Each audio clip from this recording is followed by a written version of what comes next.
अस्सलाम वालेकुम dear students, मैं हूं मोहम्मद शिराज बहादुर और आप लोग देख रहे हैं मेरा YouTube channel learn with Shiraz Bahadur. चलते हैं टॉपिक की तरफ। टॉपिक है exercise short question. Question number 3.5, why is the dangerous to travel on the roof of bus. Bus की छत पर सफर करना क्यों खतरनाक है। अब जब एक पैसेंजर बस की छत पर खड़ा होता है, मिसाल के तौर पर बस चल रही है और वो खड़ा है, यकदम से बस क्या करती है, रुकती है, तो क्या होता है कि उसकी बॉडी का जो अपर पार्ट है वो आगे की तरफ झुक जाता है। या जब बॉडी रेस्ट की हालत में होती है और एक्सेलरेट करना शुरू करती है तो उसकी बॉडी का जो लोअर पार्ट होता है, नीचे वाला हिस्सा होता है, वो क्या होता है, झुक जाता है, जिसकी वजह से उसके गिरने के चांसेस ज़्यादा होते हैं। या जब बॉडी क्या करती है, बस टर्न लेती है, तो बस के अंदर बैठे हुए पैसेंजर बाहर की तरफ क्या करते हैं, झुक जाते हैं, जिसकी वजह से उनके गिरने का खतरा होता है। इन the moving bus upper part of our body tends to keep moving due to inertia.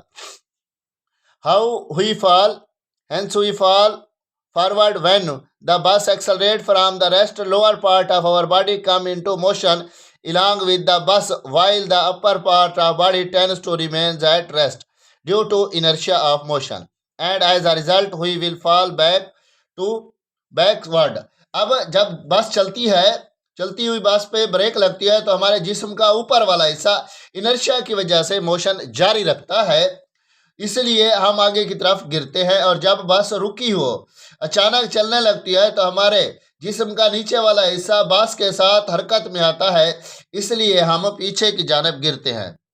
ठीक है, तो वो क्या है, इनर्शिया की वजह से बॉडी हमारी उसके साथ या तो मूव कर रही होती है या तो रेस्ट में होती है, इसलिए हमारा गिरने का खतरा ज्यादा होता है।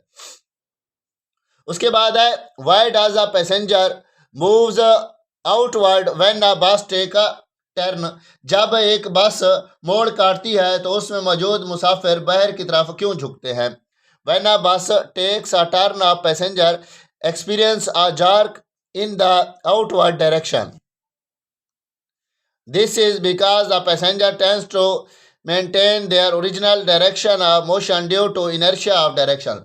जब बस मोड़ काटती है तो मुसाफिर क्या करते हैं कि बस की जिस साइड पर वो क्या करती है, मोड़ काट रही होती है, उसी की डायरेक्शन में मुसाफिर इनर्शिया की वजह से बाहर की तरफ क्या कर जाते हैं, झुक जाते हैं। उसके बाद है, देखें, how can you relate a force with change of momentum of a body.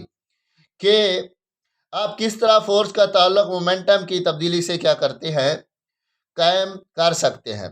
Force is equal to rate of change of momentum of a body and change of momentum take place in the direction of force which is called Newton second law of motion in term of momentum.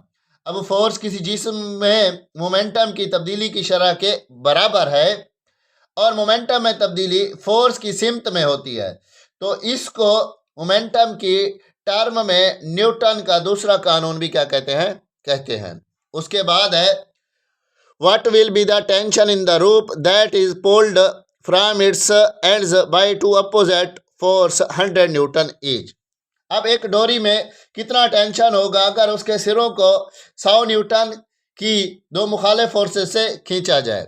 अब tension in the rope is the maximum force that occur in the both direction. In this case then since both are pulling with the force of 100 newton the tension is 100 newton. अब डोरी में tension क्या है, वो ज़्यादा से ज़्यादा force है जो दोनों अतराफ से क्या करती है, खींची जाती है।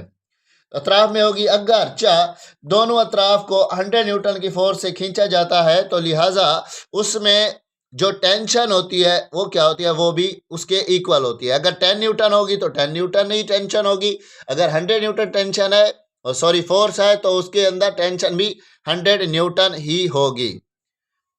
Action and reaction are always equal and opposite, then how does a body move. Action और रिएक्शन वो कहता है कि एक दूसरे से बराबर तो है लेकिन मुखालिफ सिमत में है, और तो फिर किस तरह जिस्म हरकत करता है।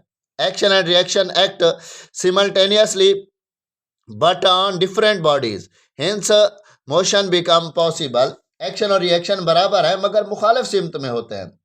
एक्शन और रिएक्शन दो मुखालिफ अजसाम पर होते हैं, क्योंकि दोनों, अब एक बॉडी एक्शन करती है तो उसके बदले में दूसरी बॉडी क्या करती है, रिएक्शन करती है। तो इसलिए क्या करती है, बॉडी के अंदर मोशन पॉसिबल हो सकती है। तो क्योंकि वीडियो लेंथी हो जाती है, इसलिए मैं इस वीडियो को यहीं पर स्टॉप कर रहा हूँ। Remaining short question next video में डिस्कस करते हैं। तब तक के लिए इजाज़त चाहता हूँ। दुआ में याद रखिएगा। खुदा हाफिज़। जज़ाकल्लाह।